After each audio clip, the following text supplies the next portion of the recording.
divide can be traced back to the late 1800s, during what was called by the imperial European powers the scramble for Africa. Colonization was motivated by the European hunger for African resources. The subsequent exploitation of the African people and the uprooting of their spiritual values by Christian missionaries would leave a permanent European stamp on the continent. The mindset is the barbarians are backward and inferior, and for their own benefit we have to uplift them and civilize them and educate them and so on. The psychology behind it is kind of transparent. I mean, when you've got your boot on someone's neck and you're crushing them, you can't say to yourself, I'm a son of a bitch and I'm doing it for my own benefit. So what you have to do is figure out some way of saying I'm doing it for their benefit.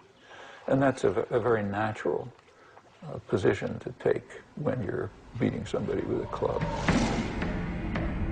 Britain cut the largest piece of African cake from Cairo to Cape Town, in addition to Nigeria and a few West African regions. It was also the British Empire that in 1894 imposed an arbitrary boundary around the many diverse ethnic groups and kingdoms that would make up Uganda. The southern Bantu-speaking people were given economic, political, and educational advantage. The northern ethnic groups, two in particular, the Acholi and the Langi, were the main recruits for military and police positions. By exploiting linguistic, ethnic, and cultural differences between the peoples of the North and South, Britain's divide and rule policies created a tension between them that helped maintain British rule. The French took an east-west slice of the continent as well as Madagascar. The Belgians took Rwanda, Burundi, and the Congo in what Joseph Conrad called the vilest scramble for loot that ever disfigured the history of human conscience. Slave labor took over 5 million lives. In Rwanda, Belgium entrenched the idea of the Hutu as a workforce and the Tutsi as extenders of Belgian rule.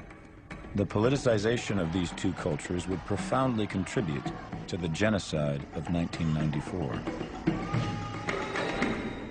In Sudan, the British ruled the Arabs in the north and the blacks in the south as separate colonies, only to combine the areas before independence in 1956. The result has been relentless civil war, the Darfur massacres being the latest tragedy. The Portuguese decimated Angola, Mozambique, and Guinea-Bissau well into the 1970s. The Italians took Libya, Eritrea, and Somalia. The Germans added Cameroon and Tanzania and committed the first genocide of the 20th century against the Herero people.